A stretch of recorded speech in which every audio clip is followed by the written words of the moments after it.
سال ہجرت سے پہلے اعلان نبوت کے بعد مکہ مکرمہ میں قیام پذیر رہے۔ اس دوران جو قرآن مجید نازل ہوا اسے مکی صورتیں کہتے ہیں،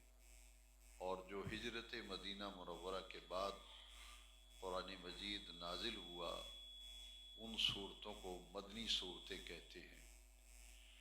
قرآن مجید کی منزلیں ہیں، ان میں سے سورہ مائدہ سے دوسری منزل شروع ہوتی ہے، اور ان سورہ فاتحہ، سورہ بقرہ، سورہ آل عمران اور سورہ نساء جو ہے یہ پہلی منزل پر مشتمل یہ صورتیں ہیں۔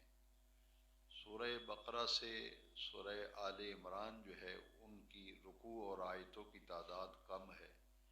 پھر اس کے بعد سورہ نساء ہے، ان کے رکوع اور ان کی آیات کی تعداد جو ہے وہ ان سے کم ہے۔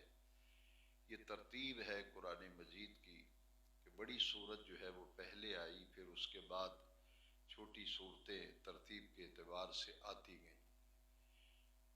آج کی منزل میں جہاں سورہ نساء کا آخری حصہ پڑھا گیا اور تلاوت کی گئی، اور بعد میں سورہ مائدہ جو ہے اس کی منزل ہم نے سننے کا شرف حاصل کیا ہے۔ سورہ نساء جو ہے وہ یا ایھا الناس سے سورت شروع ہوئی، یعنی اس کا خطاب پوری انسانیت ہے۔ جیسے سورہ بقرہ کا آغاز الف لام میم سے ہوا، اور سورہ آل عمران کا آغاز بھی الف لام میم سے ہوا، لیکن سورہ نساء جو ہے وہ یا ایھا الناس کے لفظوں سے شروع ہوئی، جس میں پوری انسانیت کو خطاب کیا گیا۔ اور یہاں معاملہ یہ ہے کہ سورہ مائدہ کے اندر پھر یا ایھا الذین آمنوا اوفوا بالعقود، یہاں ایمان والوں کو خطاب کیا گیا۔ یہ اس سے اوپر والا درجہ آ گیا کہ پہلے عام لوگوں کو خطاب ہے، اور اس سورہ کے اندر جو ہے اس کا خاص مخاطب وہ لوگ ہیں جو ایمان لانے والے۔ یہ ان صورتوں کی انفرادی خصوصیات ہیں۔ اللہ تبارک و تعالی نے سورہ مائدہ کے اندر، یہ مائدہ جو ہے دسترخوان کو کہتے ہیں، چونکہ حضرت عیسیٰ علیہ السلام نے اپنے رب سے یہ دعا مانگی تھی۔ آپ کی قوم نے کہا تھا کہ آپ دعا فرمائیں کہ آسمان سے پکے پکائے کھانے ہمارے لیے نازل ہوں۔ میں نے کل کے درس میں عرض کیا تھا کہ سورہ نساء جو ہے اس میں عائلی زندگی جو ہے، ایک شادی شدہ آدمی جو ہے اس کا گھرانہ، اس کا خاندان جو ہے، اس کے متعلق تفصیلی احکام جو ہے وہ سورہ نساء کے اندر گزرے ہیں۔ اور یہاں یہ معاملہ ہے کہ انبیاء کرام کے مختلف احوال و واقعات اور پھر کچھ احکام شرعیہ جو ہیں وہ سورہ مائدہ کے اندر ہمیں ملتے ہیں، جن میں سے جیسے وجہ تسمیہ میں نے مختلف صورتوں کی عرض کی تھی کہ سورہ بقرہ کی وجہ تسمیہ یہ ہے کہ اس صورت کے اندر گائے کا واقعہ ہے، اس وجہ سے اس کا نام سورہ بقرہ، بقرہ عربی میں گائے کو کہتے ہیں۔ سورہ آل عمران حضرت مریم کے واقعات و احوال پر مشتمل ہے، اور آل عمران وہ اس صورت کی وجہ تسمیہ یہ، اور اس کے بعد پھر سورہ نساء یہ عورتوں کے عائلی جو شرعی احکام ہیں اس پر مشتمل ہے۔ سورہ مائدہ جو ہے یہ دسترخوان کہ حضرت عیسیٰ علیہ السلام کے حواریوں نے کہا کہ آسمان سے دعا مانگیں پکے پکائے کھانے نازل ہوں، تو آپ نے دعا مانگی ربنا انزل علینا مائدۃ من السماء تکون لنا عیدا لاولنا وآخرنا وآیۃ منک۔ آج کی منزل میں یہ گزرا کہ عیسیٰ علیہ السلام نے دعا مانگی تو ان کی قوم کے لیے پھر آسمان سے مائدہ دسترخوان نازل ہوا، اور پکے پکائے کھانے جو ہیں دعائے عیسیٰ علیہ السلام پر بنی اسرائیل کو عطا کیے گئے۔ اس لیے اس سورہ کے اندر جو واقعہ ہے اسے سورہ مائدہ کے نام سے تعبیر کیا گیا۔ حضرت عیسیٰ علیہ السلام کے حوالے سے آج کی منزل میں یہ گزرا ہے، جیسا کہ کچھ عقیدہ جو ہے مختلف قسم کے عقائد حضرت عیسیٰ علیہ السلام کے بارے میں نصرانیوں کے ہاں بھی پائے جاتے ہیں۔ کچھ لوگوں کا یہ عقیدہ تھا کہ وہ سولی پہ چڑھا دیے گئے ہیں، اور ہمارے جتنے بھی گناہ ہیں ان کا کفارہ یہ ہو گیا کہ وہ صولی پہ چڑھ گئے ہماری خاطر۔ آج اس عقیدے کو قرآن مجید میں وضاحت سے بیان کیا گیا، اور اللہ کریم نے ارشاد فرمایا کہ وما قتلوہ وما صلبوہ، کہ عیسیٰ علیہ السلام کو نہ تو قتل کیا گیا ہے، وما صلبوہ، نہ انہیں صولی پہ چڑھایا گیا ہے۔ اس عقیدے کی تغلیظ کر دی گئی کہ وہ نہ قتل کیے گئے ہیں اور نہ وہ صولی پہ چڑھائے گئے ہیں۔ پھر معاملہ کیا ہوا، وضاحت کر دی، بر رفع اللہ الیک، اللہ تبارک و تعالی نے انہیں زندہ آسمان پہ اٹھا لیا۔ اب بھی حضرت عیسیٰ علیہ السلام آسمان پر زندہ ہیں، قرب قیامت میں آپ کا نزول ہوگا اور آپ زمین پہ تشریف لائیں گے۔ ملک شام میں جو دارالخلافہ ہے دمشق کی جو جامع مسجد امیہ ہے، اس کے مینارہ شرقی پر آسمان سے آپ اتریں گے اور مینارہ شرقی پر آپ تشریف لائیں گے۔ مینارہ شرقی جو ہے جامع امیہ کا، میں نے زیارات کے موقع پر دمشق میں جب حاضری دی تو جامع امیہ کی زیارت کی میں نے، اور میں خاص طور پر اس مینارہ شرقی کی زیارت کے لیے گیا تھا کہ جس پہ حضرت عیسیٰ علیہ السلام کو نزول ہوگا۔ لیکن وہ مینارہ شرقی جو ہے اس کی زیارت میں نے باہر سے ہی کی، کہ انہوں نے بتایا کہ یہ مینار والا جو حصہ ہے مسجد کے ساتھ ہی چونکہ گرجا ہے، تو گرجے کے اندر وہ عیسائیوں نے جو ہے اس مینار کی جگہ کو گرجے کے اندر شامل کر کے اس کی باؤنڈری بنا دی ہے، تو اندر جانا ممکن نہ تھا، لہذا باہر ہی میں نے اس کی زیارت کی۔ جامع امیہ کے ساتھ متصل عیسائیوں کا گرجا ہے، تو وہ کہتے چونکہ ہمارے نبی سے منسوب ہے اس لیے ہم اس کی حفاظت کرتے ہیں، تو یہ مینارہ شرقی جو ہے اس پر حضرت عیسیٰ علیہ السلام تشریف لائیں گے، اور اپنی طبعی زندگی کے گزارنے کے بعد پھر آپ کا وصال ہوگا۔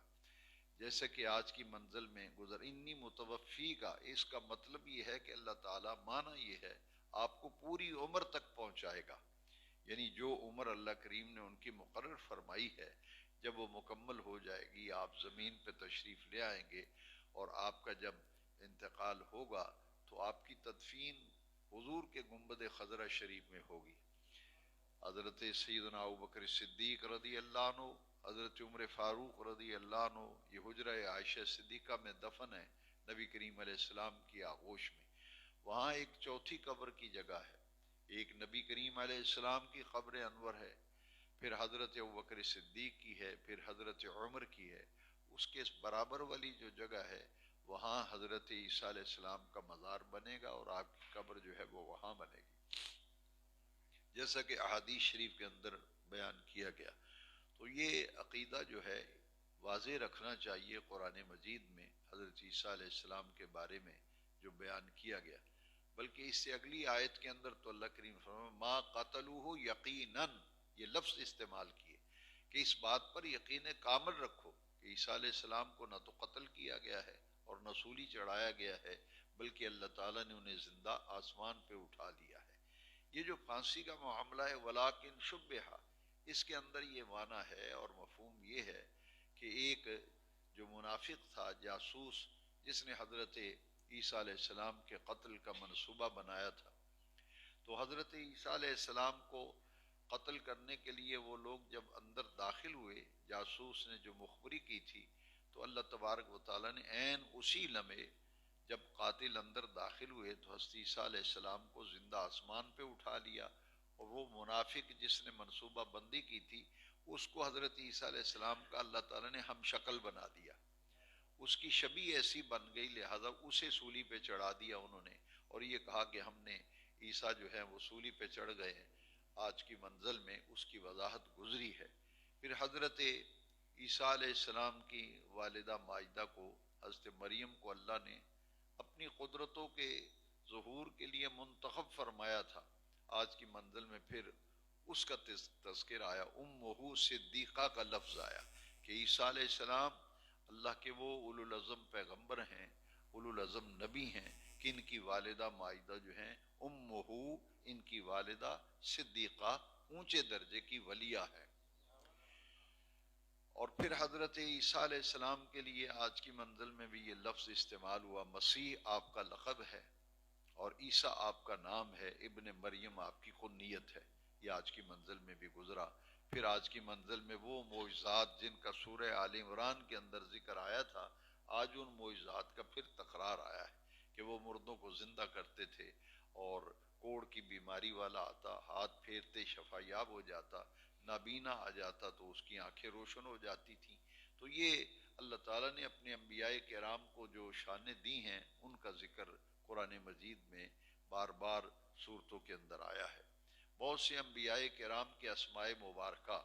آج کی منزل میں پڑے گئے، حضرت نوح علیہ السلام، حضرت ابراہیم علیہ السلام، حضرت اسماعیل، حضرت اسحاق، حضرت یعقوب، یہ انبیاء کرام کے اسماء مبارکہ جو ہیں وہ تکرار کے ساتھ آج کی منزل میں گزرے ہیں۔